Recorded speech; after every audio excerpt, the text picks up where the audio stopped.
உங்க குழந்தைகளுக்கு ஒரு ஸ்நாக்ஸ் வாங்கி கொடுக்குற செலவு அதுல ஒரு பங்கு என் குழந்தைக்காக கொடுத்து குழந்தை உயிரை காப்பாத்துங்க.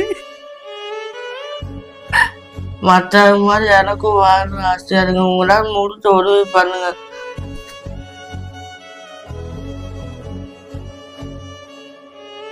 எங்க அண்ணனோட அன்பை பார்த்து என்னால சாப்பிட கூட முடியாது.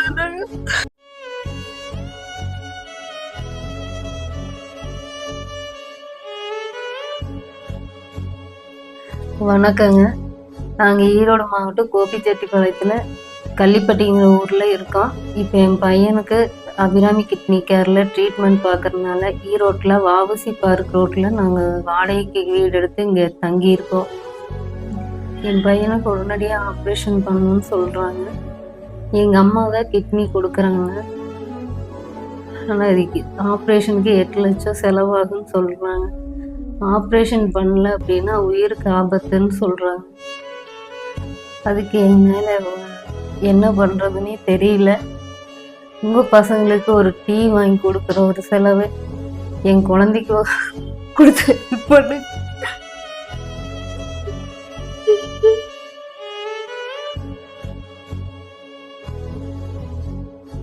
அவனால நடக்கவே முடியும்.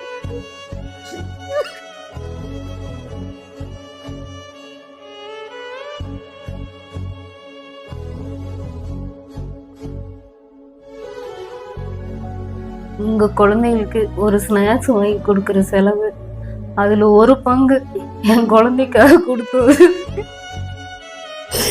குழந்தை உயிரை காப்பாத்துங்க.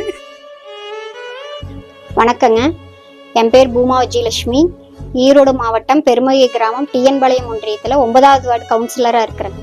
ஜனா பிறந்து 1 வயசுலேயே அவனுக்கு ஒரு கிட்னி செயலிழந்துருச்சு.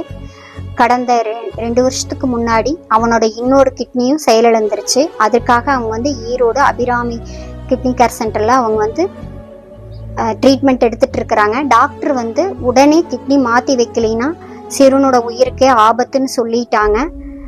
பையனுக்காக அவங்க பாட்டி கிட்னி கொடுக்குறேன்னு சொல்லியிருக்காங்க. அதுக்காக டாக்டர் 8 லட்சம் ரூபாய் செலவாகுன்னு சொல்லியிருக்காங்க.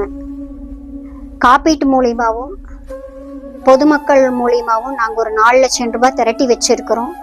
மீதி அமௌண்ட்டுக்கு தான் நாங்கள் உங்க முன்னாடி ஹெல்ப் கேட்குறோம். இவங்க ரொம்பவுமே ஏழ்மையான குடும்பத்தில் இருக்கிறாங்க. இப்போ இவனுக்கு உடம்பு சரியில்லை, இவனாலே வேலைக்கு போக முடியாது. அந்த அம்மா ஒன்று தான் இந்த குடும்பத்தை காப்பாத்திட்டு இருக்கிறாங்க. கூலி வேலைக்கு போயிட்டு பையன் சின்ன பையன், இவனோட லைஃப் உங்க கையில தான் இருக்குது. இவனும் வருங்காலத்துல நல்லா படிச்சு ஒரு நல்ல நிலைமைக்கு வரணும். இவனோட ஹெல்த்துக்கு வேண்டிதான் உங்ககிட்ட நாங்கள் ஹெல்ப் கேட்குறேன். சாப்பாட்டுக்கும் கூட வழி இல்லை. பாவம் இந்த பையனை காப்பாத்துறதுக்கு வேண்டி இந்த ஹெல்ப் நாங்க உங்ககிட்ட கேட்கிறோம். தயவு கூர்ந்து எங்களுக்கு ஹெல்ப் செய்யுங்க. இவங்க சொந்த ஊரை விட்டுட்டு மகனோட மருத்துவத்துக்காக ஈரோட்ல வாவுசி பார்க்குக்கு பக்கத்துல இருக்கிறாங்க. ரொம்ப கஷ்டப்பட்டுட்டு இருக்கிறாங்க. ஊரு விட்டு ஊரு போய் தான் குழந்தைக்காக இவங்க ரொம்ப சிரமப்பட்டுட்டு இருக்கிறாங்க.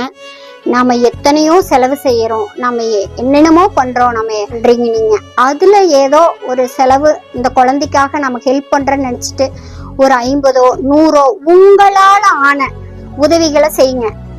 ரொம்ப பெரிய அமௌண்ட்டோ அப்படி இல்லை. உங்களுக்கு எப்படி மனசுக்கு புரியுதோ இந்த குழந்தை முகத்தை பாருங்க. நம்ம குழந்தை மாதிரி இந்த குழந்தையும் ஸ்கூலுக்கு போகணும், இந்த குழந்தையும் படிக்கணும். நம்ம குழந்தை தான் இதுவும் நினைங்க. நம்ம குழந்தை மாதிரி இந்த குழந்தையும் ஓடியாடி விளையாடணும் அப்படின்னு நீங்க மனசுக்குள்ள நினைக்கிறோம். தயவு கூர்ந்து உங்களோட மகனா நினைச்சு இந்த பையனுக்கு உதவி செய்யுமாறு பணிவுடன் கேட்டுக்கொள்கிறோம்.